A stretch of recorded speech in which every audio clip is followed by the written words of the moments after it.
দুর্নীতি ছিল, স্বাধীনতা দিবস ছিল, আছে, থাকবে, কিন্তু এইটা হচ্ছে একজন দক্ষ শাসক দুর্নীতিকে কতটা কন্ট্রোল করতে পারবেন, কন্ট্রোলে রাখতে পারবেন, সেটাই হচ্ছে। আমার মনে হয় না যে দুর্নীতি নির্মূল করা যায়, এইটা একটা বোগাস একটা কথা। দুর্নীতিকে কমানো যেতে পারে, কমানো যেতে হবে, ধরে রাখতে হবে একটা একটা নির্দিষ্ট পর্যায় পর্যন্ত, তার বাইরে যেন না যায় আর কি। সবথেকে বড় জিনিস কি, যে দুর্নীতি কিভাবে আসে? রাজনৈতিক দুর্নীতি থেকে কিন্তু এই অর্থনৈতিক দুর্নীতি আসে। রাজনৈতিক দুর্নীতিটা কমাতে হবে।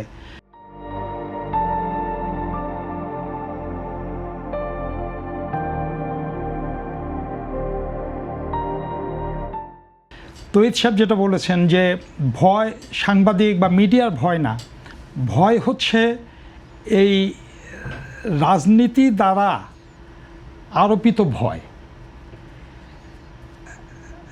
আপনার যেমন ধরুন যে সেলফ সেন্সরশিপের কথা বলেছেন, এটা তো দায়িত্বশীলতা, এটা দায়িত্বশীল। আপনার আমাদের গণমাধ্যম এটা কিন্তু সমাজ মাধ্যম না, সামাজিক মাধ্যম না, তারা যা ইচ্ছা তাই বলতে পারে, কিন্তু আমরা আমাদের এইটার মধ্যে দায়িত্ববোধ, কর্তব্যবোধ, দেশের স্বাধীনতা, সার্বভৌমত্ব, জনগণের স্বার্থ, জনস্বার্থ, এগুলি বিষয় আছে। অর্থনীতি, আপনার অর্থনীতিকে যদি আমরা তার গতিতে চলতে দিতে চাই, তাহলে আমার মনে হয় সবার আগে দরকার হচ্ছে বাংলাদেশকে আমলাতন্ত্রের কবজা থেকে উদ্ধার করা। এটা হচ্ছে আমার ইয়েতে, কারণ এখানে রাজনীতিও পরোক্ষভাবে আমলাতন্ত্রের ভিতরে ঢুকে যায়। একসময় দেখি যে যারা মাঠে থাকেন, রাজপথে থাকেন, বিরোধী দলে থাকেন, তারা যখন দেশ পরিচালনার দায়িত্ব পান, আমি দেখেছি আমার দীর্ঘদিনের এই অবজারভেশন সাংবাদিক হিসাবে, রিপোর্টার হিসাবে, যে তারা কেন জানি আমলা দ্বারা পরিচালিত হন।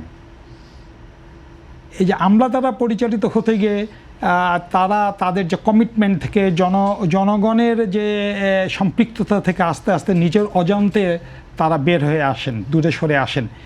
এটা থেকেও এক ধরনের দুর্নীতির প্রভাব পড়ে, দুর্নীতির সৃষ্টি হয় এবং দুর্নীতিকে সমর্থন দেওয়া হয়।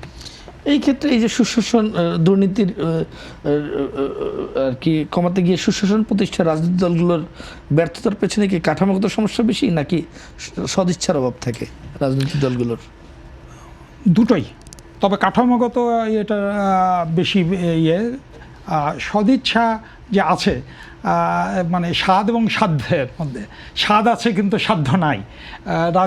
রাজনৈতিক দলগুলোকে, যেমন ধরুন শাহ আলম ভাইয়ের দল কমিউনিস্ট পার্টি অনেক সাধ্য আছে, কিন্তু সময়ের কারণে, বর্তমানের কারণে সেই সাধ্য আর কমিউনিস্ট পার্টির নাই। আমরা 1972 সালে যে কমিউনিস্ট পার্টিকে দেখেছি, এখন কিন্তু সেই কমিউনিস্ট পার্টিকে দেখছি না। বা ধরুন 2008 সালের যে আওয়ামী লীগকে আমরা দেখেছি, 2024 সালের সেই আওয়ামী লীগকে কিন্তু আমরা পাইনি। তারপরে মানুষ আশা নিয়ে বাঁচছে। আমরা তো রাজনীতিবিদদের উপর নির্ভরশীল। আজকের আমাদের যে মুক্তি, যে স্বাধীনতা, এটা কিন্তু রাজনীতিবিদরাই এনে দিয়েছেন।